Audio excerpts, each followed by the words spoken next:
Hello everyone and welcome to only IAS. स्वागत है आपका हमारे इस वीडियो में, जहां हम कवर करेंगे पिछले एक हफ्ते में आईआर से रिलेटेड जो भी इंपॉर्टेंट न्यूज़ में रही हैं उन सभी टॉपिक्स को। तो चलिए शुरू करते हैं, देखते हैं क्या डायमेंशंस हैं, क्यों हमारे लिए वो चीज़ें इंपॉर्टेंट हैं।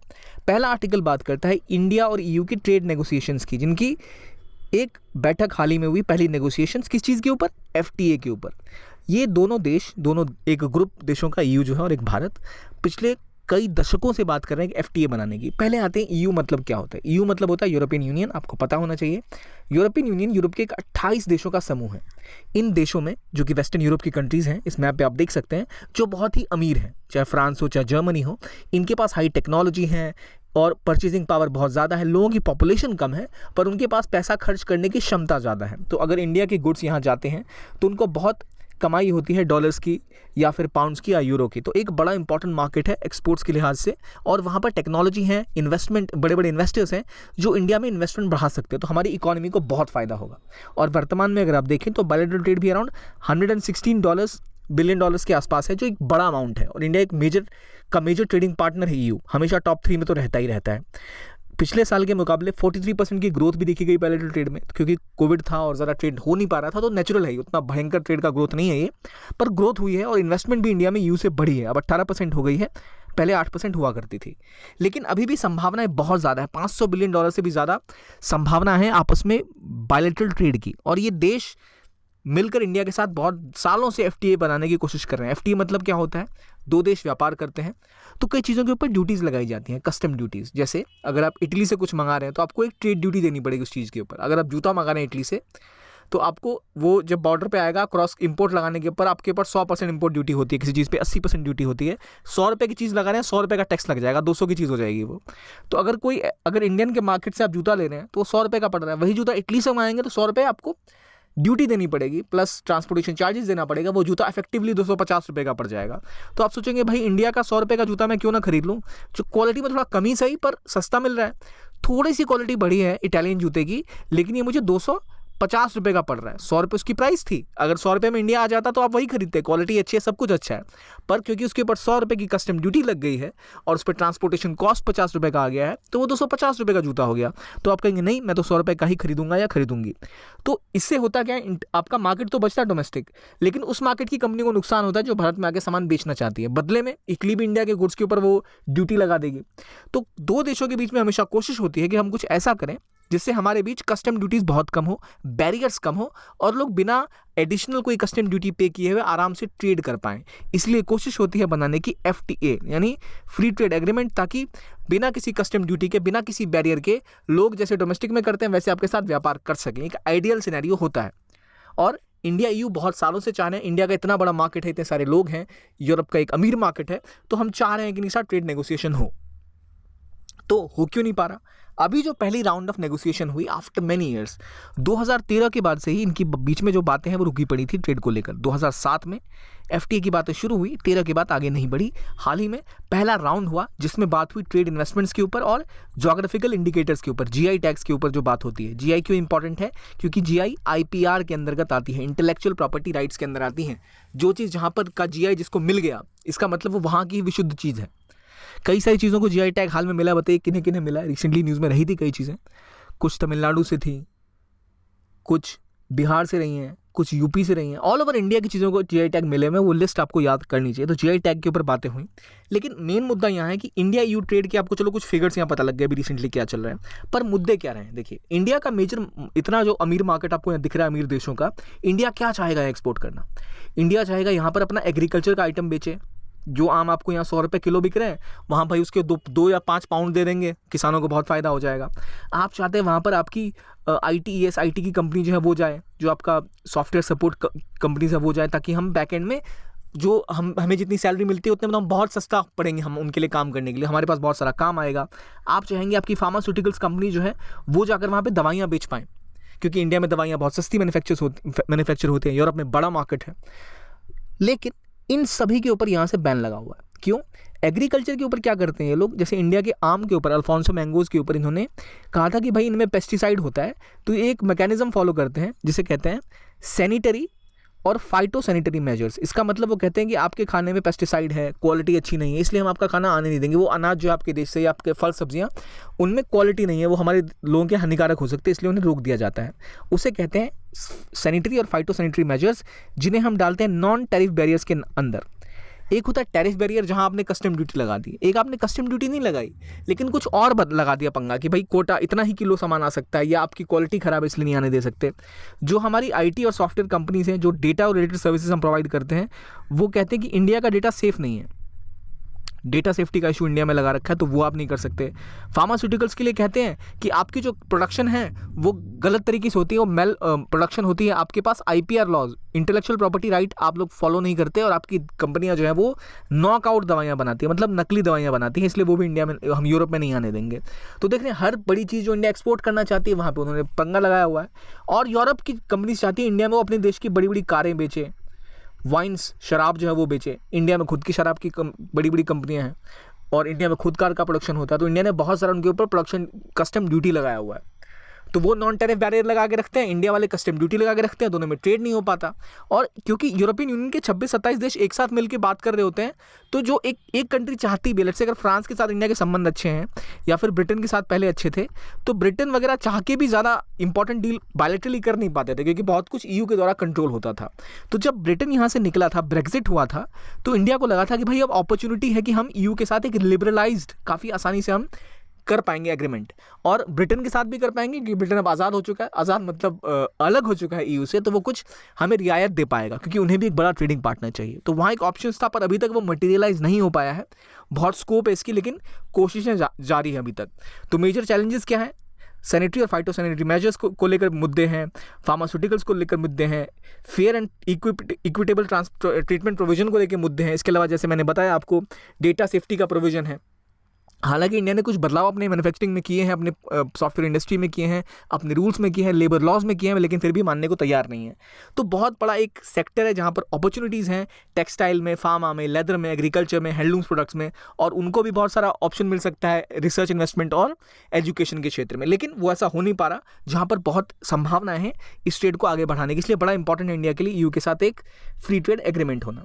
ठीक है, अगला आर्टिकल जो न्यूज़ में रहा वो था CDRI के बारे में, यानी कोalition फॉर डिजास्टर रिजिलिएंट इंफ्रास्ट्रक्चर। असल में ये इंडिया ने ही शुरू किया था, प्राइम मिनिस्टर मोदी ने न्यूयॉर्क में इसकी शुरुआत करी थी। एक तो इंटरनेशनल सोलर अलायंस ISA और एक CDRI, दो बड़े ग्लोबल इंस्टीट्यूशन खड़े किए गए बाय इंडियाज लीड, ताकि क्लाइमेट चेंज से लड़ा जा सके। दोनों का ही, जैसे इंटरनेशनल सोलर अलायंस का जो हेडक्वार्टर्स है वो गुरुग्राम में है, और CDRI का दिल्ली में है। तो ये दोनों ही इंडिया के बड़े मेजर इनिशिएटिव्स है ग्लोबल लेवल पे। ये दिखाता है कि कैसे इंडिया ने लीडरशिप ली है in fighting climate change. It shows India's capacity as a country which is taking proactive measures. हम अपनी तरफ से लीड कर सकते हैं दुनिया को, और एक बड़ा स्टेप है ये। पेरिस एग्रीमेंट के टाइम में भी ये बातें चली थी, तो इंडिया ने, हम ISA की बात डिफरेंटली करेंगे बाद में, लेकिन अभी CDRI को देखते हैं। तो अभी हुआ ये क्या है कि इंडिया में CDRI को, जो कैबिनेट है उसने मंजूरी दे दी कि अब CDRI को हम एक इंटरनेशनल ऑर्गेनाइजेशन का दर्जा दे रहे हैं, उस कैटेगरी में डाल रहे हैं। तो CDRI को जैसे ही भारत सरकार ने इंटरनेशनल ऑर्गेनाइजेशन का दर्जा दिया, इसका मतलब इसको जैसे UN वगैरह को जो दर्जा मिला वैसा दर्जा अब CDRI को मिलने लगेगा। इसका मतलब ये है कि ये अपना फंड और कंट्रीब्यूशन बाकी कंट्री से भी ले सकती हैं। अगर आप मान लीजिए इंडियन कंपनी या इंडियन उसको ऑफिस की तरह मैनेज किया जाएगा, तो उसको FCRA प्रोविजन जो है वो फॉलो करने पड़ेंगे, इंडिया के जो प्रावधान है, लोकल लॉज वो फॉलो करने पड़ेंगे। एक बार आपने किसी ग्रुप को इंटरनेशनल ऑर्गेनाइजेशन मान लिया, तो उस पर अलग तरह के नियम लागू होते हैं। वो अब ऑर्गेनाइजेशन खुद से अपने लिए अलग अलग देशों से फंड इकट्ठा कर सकती है, और ज़्यादा ऑर्गेनाइजेशंस के साथ, जैसे UN है या वर्ल्ड बैंक है, उनके साथ और ज़्यादा एंगेजमेंट कर सकती है। उनकी जो प्रैक्टिसेस है वो उनसे सीख सकते हैं, और CDRI भी उनको सिखा सकती है। तो इससे इंडिया को क्या फ़ायदा होगा? एक इंडिया का जो एक लेड किया हुआ ग्लोबल ये ऑर्गेनाइजेशन है, इसको और ज़्यादा पहुंच मिलेगी, और ज़्यादा कोलैबोरेशंस होंगे, फंडिंग मैकेनिज्म खुलेंगे। इसके अलावा इंडिया के भी लोगों को और इंडिया की कंपनीज को भी एक्सपोजर मिलेगा इंटरनेशनल ग्रुपिंग्स के बारे में, कैसे इंफ्रास्ट्रक्चर डेवलप करते हैं, क्या चीज़ें होती हैं, इन सभी चीज़ों के बारे में। तो टेक्निकल एक्सपर्टाइज मिलेगी, साइंटिफिक और टेक्निकल कोलैबोरेशन करने का मौका मिलेगा बड़ी बड़ी कंट्रीज़ के साथ में। ये है CDRI की बात। पर CDRI बनाया किस लिए गया था? देखिए, होता ये है कि जब डिजास्टर्स आते हैं तो कई देशों के डिजास्टर जो इंफ्रास्ट्रक्चर है काफ़ी ज़्यादा रिजिलियंट है। अगर हम जापान की बात करें तो उनका जो अभी वर्तमान में उनका जो इंफ्रास्ट्रक्चर है वो काफ़ी अच्छा है, काफ़ी स्ट्रॉन्ग है, अर्थक्वेक को झेल सकता है। लेकिन वैसा कोई इंफ्रास्ट्रक्चर डेवलपमेंट हम अफ्रीका में नहीं देखते। ऑस्ट्रेलिया में लेट्स से अगर हम कहें कि वो ब्लू इकोनॉमी को बहुत अच्छे से मैनेज करते हैं, लेकिन एशिया में उतना नहीं हो पाता। तो क्या ऑस्ट्रेलिया इन लोगों को सिखा नहीं सकता? क्या जापान बाकी देशों को सिखा नहीं सकता? क्या इंडिया जो अपना इवैक्यूएशन करता है साइक्लोन के टाइम में, जो वर्ल्ड में टॉप मोस्ट लेवल की इवैक्यूएशन टेक्निक्स हैं, डेटा उसका प्रोवाइड नहीं कर सकता अफ्रीका या बाकी उन कंट्रीज़ को, आइलैंड कंट्रीज़ को, जहां बहुत से लोगों की जान जाती है ऐसे सिनेरियोज में? तो उसके लिए बॉडी बनाई गई थी CDRI, coalition for disaster resilient infrastructure, ताकि हम ऐसा इंफ्रास्ट्रक्चर प्रमोट कर पाएं जो कि जब डिजास्टर्स आए और एक्सट्रीम क्लाइमेट के इवेंट्स हों तो उसके थ्रू लोगों को सस्टेनेबल डेवलपमेंट करने में मदद करें। तो कोई भी छोटी गरीब कंट्रीज है जहाँ बहुत सारा अगर ऐसी प्राकृतिक आपदाएं आती हैं तो वो तैयार हो पाए, अपने इंफ्रास्ट्रक्चर को डेवलप कर पाए, ये कोशिश है। तो ये लॉन्च हुआ था 2019 में, UN के क्लाइमेट एक्शन समिट में लॉन्च किया गया था और इंडिया का सेकंड मेजर इनिशिएटिव, मैंने आपको पहले बताया। क्या करेगा ये कोशिश करेगा ग्रो करने का इंफ्रास्ट्रक्चर सिस्टम, ताकि हम क्लाइमेट और डिजास्टर रिस्क से लड़ सकें।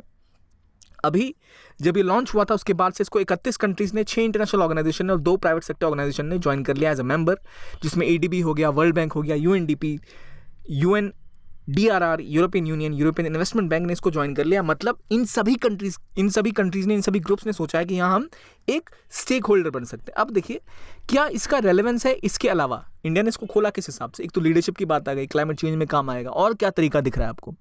ये आपको दिखा रहा है कि अगर इंडिया चाइना को काउंटर करना चाहता है, चाइना का BRI कॉरिडोर है। BRI कॉरिडोर कैसा कॉरिडोर है? BRI कॉरिडोर एक ऐसा कॉरिडोर है, बेल्ट एंड रोड इनिशिएटिव, जिसके तहत चाइना डेट ट्रैप डिप्लोमेसी कर रहा है, कंट्रीज को फंसा ले रहा है अपने जाल में, इतना कर्ज दे देता है, वो कर्ज चुका नहीं पाते, फिर जो रोड बना होता है, जो पोर्ट बने होते हैं, उन पोर्ट पे वो कब्जा कर लेता है। इंडिया कोशिश कर रहा है उसको काउंटर करने का अलग अलग तरीके से।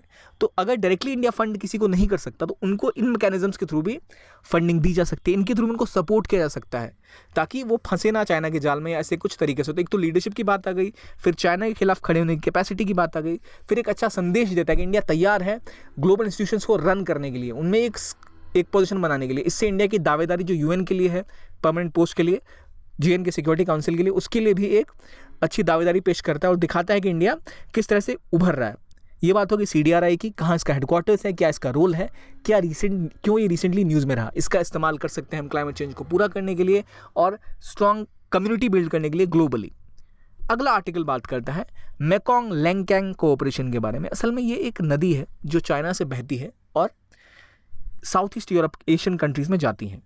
इशू ये रहे कि चाइना ने मेकोंग नदी के ऊपर 10 डैम बना रखे हैं और वो जो मेकोंग का रीजन है उस नदी का जो चाइना के पास है उसे वो कहते हैं लैंगकैंग।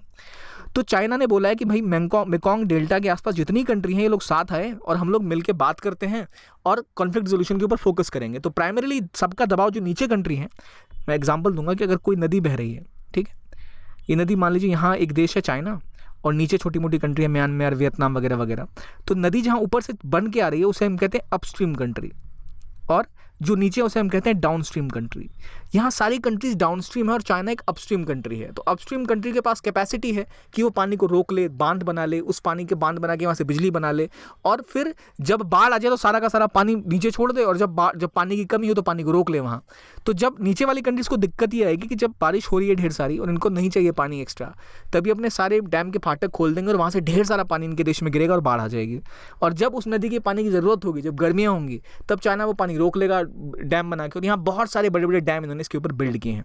तो कोशिश की जा रही है कि चाइना इनको नेगोशिएट करना चाहता है कि कैसे नीचे की कंट्रीज में हम वाटर लेवल को और फिशरीज को हम कंडक्ट करेंगे। याद करने वाली बात यह है कि इंडिया से जितनी नदियाँ जाती हैं, चाहे वो आपकी इंडस वाटर ट्रीटी हो जो इंडिया ने कर रखी है, चाहे गंगा के ऊपर जो हमने बांग्लादेश के साथ बात कर रखी है, या ब्रह्मपुत्रा पर जो लगातार हम एक MOU करते रहते हैं, मेमोरेंडम ऑफ अंडरस्टैंडिंग तो साइन करते ही रहते हैं बांग्लादेश के साथ, जो हमसे नीचे लोअर रिप्रेजेंट कंट्री है उसके साथ। चाइना ऐसा कुछ नहीं करता।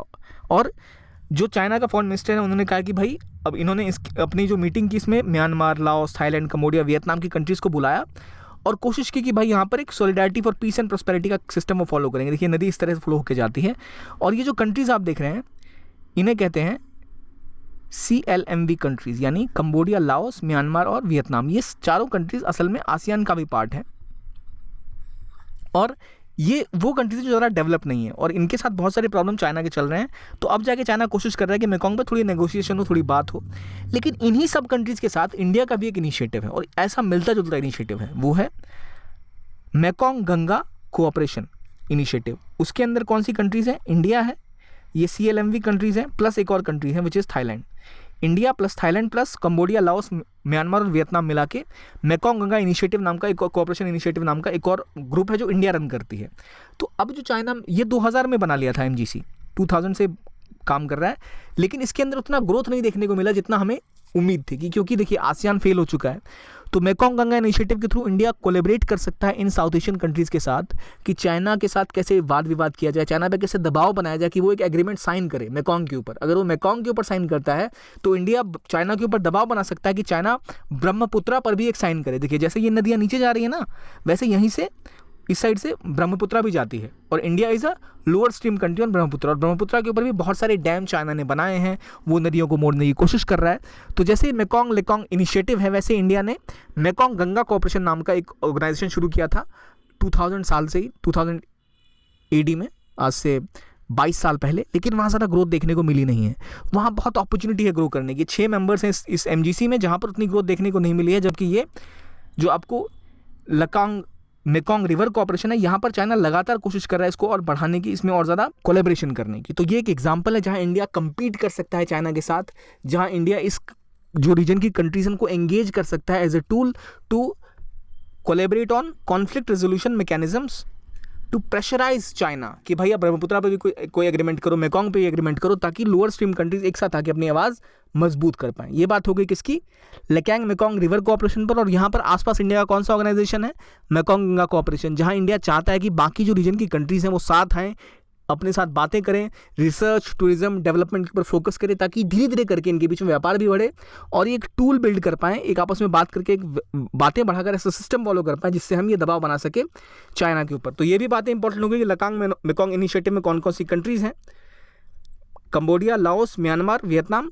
थाईलैंड और चाइना, और इधर भी हमारे पास वही कंट्रीज़ हैं जो MGC में काम कर रही हैं। तो ये कहानी हो गई किसकी, इन सभी कंट्रीज़ की, जहाँ कोशिश की जा रही है किस चीज़ के ऊपर, किस चीज़ की कोशिश की जा रही है कि वाटर कोऑपरेशन किया जाए। और इंडिया ने लगातार ये कोशिश भी करी है कि जैसे कंबोडिया को अभी रिसेंटली एक लाइन ऑफ क्रेडिट दिए जाने की बात की जा रही है। कंबोडिया असल में बहुत गरीब कंट्री है, तो यहाँ ये सारी कंट्रियों को चाइना भी एंगेज कर रहा है, इंडिया भी एंगेज कर रहा है, और कैसे इंडिया उसको इंस्टीट्यूशनल लेवल पे खड़ा कर सकता है, कैसे अलग अलग लेवल पे इंडिया चाइना को चैलेंज कर सकता है। इसका एग्जांपल है ये एक कि भाई जो न्यूज़ में रहा, कंपेयर करिए अच्छा इंडिया का क्या इनिशिएटिव है, क्या इंडिया के चैलेंजेस हैं।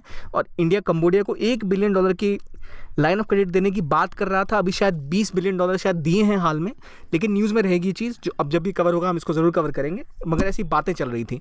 तो एग्जांपल है कैसे मल्टीलैटरल फोरम्स बनाए जाते हैं एक दूसरे के साथ कम्पीट करने के लिए। अगला न्यूज़ आर्टिकल है G7 लीडर्स के ऊपर। हाल ही में G7 लीडर्स की एक मीटिंग हुई थी, जहाँ पर उन्हें कम्युनिकेट मतलब अपना एक दस्तावेज सामने लाया था, जहाँ उन्होंने बोला था अपने बारे में कि भाई हमारे क्या वक्तव्य हैं। तो उन्होंने कहा था हम कंडेम करते हैं रशिया ने जो यूक्रेन में किया है उसको, और हम कोशिश करेंगे कि रशिया के ऊपर और दबाव बढ़ाया जाए, उसके ऊपर और कॉस्ट लगाई जाए, कि रशियन ऑयल पे हम एक प्राइस बांध देंगे, उसके ऊपर हम उनको पैसे नहीं देंगे, और चाइनीज़ गोल्ड पे बैन लगा दिया जाएगा, क्योंकि यूक्रेन और रशिया में लड़ाई शुरू हो चुकी है। इसके बाद ग्लोबल फूड इनसिक्योरिटी फैल चुकी है, इस रीजन से बहुत सारा अनाज बाहर एक्सपोर्ट होता था, इसकी वजह से दबाव में थी ग्लोबल फूड सिक्योरिटी। तो इन्होंने कहा हम लगभग 4.5 बिलियन स्पेंड करेंगे इसके ऊपर। इन्होंने चाइना के ऊपर भी दबाव बनाया कि चाइना जो है वो अपनी ट्रेड प्रैक्टिसेस के थ्रू मार्केट को डिस्टॉर्ट करने की कोशिश कर रहा है। इन्होंने कहा हम $600 बिलियन का एक पैकेज बनाएंगे जिससे हम एक अल्टरनेट ग्लोबल इंफ्रास्ट्रक्चर और इन्वेस्टमेंट का प्लेटफॉर्म बना सकें। अभी उनको चाइना लेड जो भी प्लेटफॉर्म है उनसे बड़ा डर लग रहा है कि भाई चाइना अपने हिसाब से बना रहा है, मार्केट को डिस्टॉर्ट कर देता है, उसको फ़ायदा हो जा रहा है, तो हम उसके लिए एक अल्टरनेट क्रिएट करेंगे। और इन्होंने कोशिश करी है कि ये जो एनर्जी ट्रांजिशन है उसके ऊपर भी ग्लोबल पार्टनरशिप करेंगे with countries like Indonesia, India, Senegal and Vietnam और साउथ अफ्रीका के साथ भी। कोविड के ऊपर और वैक्सीन बनाने की बात की, 1.175 बिलियन वैक्सीन डोजेज, ताकि और डेवलप किए जा सके। ये तो कोई बातें इन्होंने करी हैं। G7 कंट्रीज़ कौन कौन सी हैं, देखिए G7 कंट्रीज़ हैं। पहले इसमें एक कंट्रीज़ जुड़ी हुई थी 8 विच वाज रशिया, बाद में इन्होंने उसको निकाल दिया जब इन्होंने पहले यूक्रेन पे हमला किया था उसी टाइम से 2014 में। तो ये 7 कंट्रीज़ जो है इनमें आप देखिए इटली है, फ्रांस है, UK है। अब आप सोचो इटली जो एक कंट्री है, जब क्राइसिस आई थी 2008 की, तो कुछ कंट्रीज़ को पिग्स कहते थे, जिनकी वजह से मेन मुद्दा उठा था, जिसमें पोर्टुगाल था, आयरलैंड था, ग्रीस था, स्पेन था, और एक जो आई बच रहा था ना वो आई था इटली। तो इटली में मेजर क्राइसिस थी और इटली की इकॉनमी बहुत बुरी तरह परफॉर्म कर रही है। तो इटली जिसका कोई अभी वर्चस्व नहीं है दुनिया की इकॉनमी में, वो G7 का पार्ट है। क्यों? क्योंकि जब G7 बना था तो ये मेजर इकॉनमीज हुआ करती थी, लेकिन इन्हें भी पता है कि अब जो ग्लोबल स्वरूप है वो बदल रहा है, और let's say China, India, Brazil ऐसी कंट्रीज ज़्यादा इंपॉर्टेंट हो रही हैं।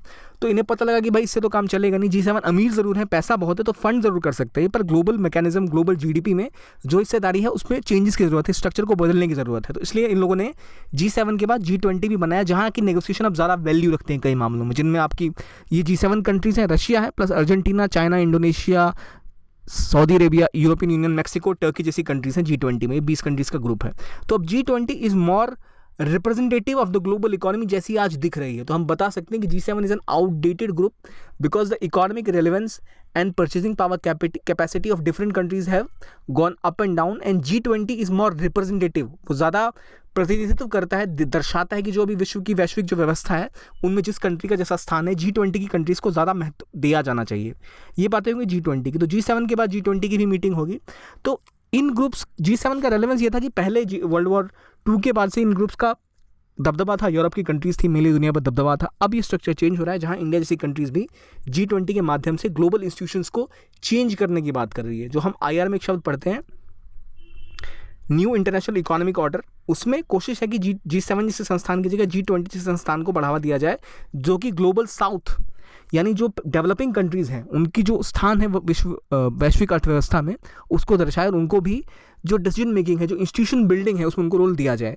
तो जब भी आप कोई न्यूज़ ऐसी देख रहे हैं, सोचिए G20 में कौन सी कंट्रीज़ हैं, G7 में कौन सी कंट्रीज़ हैं, क्या रेलेवेंस है G7 की आज के टाइम पे, और क्यों G7 घटता जा रहा है और G20 की रेलेवेंस बढ़ती जा रही है। कंपेयर करिए आप, ये 7 देश मिलकर बात करें बिना चाइना, इंडिया जैसी कंट्रीज़ के, जिनका इतना ज़्यादा रोल है ग्लोबल इकोनॉमी में, तो क्या ही उनके इम्पैक्ट हो पाएंगे ग्लोबल इकोनॉमी के ऊपर, अगर आप बिना मेजर इकोनॉमीज़ को अपने टेबल पर लाए बिना बात करते हैं। तो इसलिए अब G20 की ज़्यादा रेलेवेंस होती जा रही है।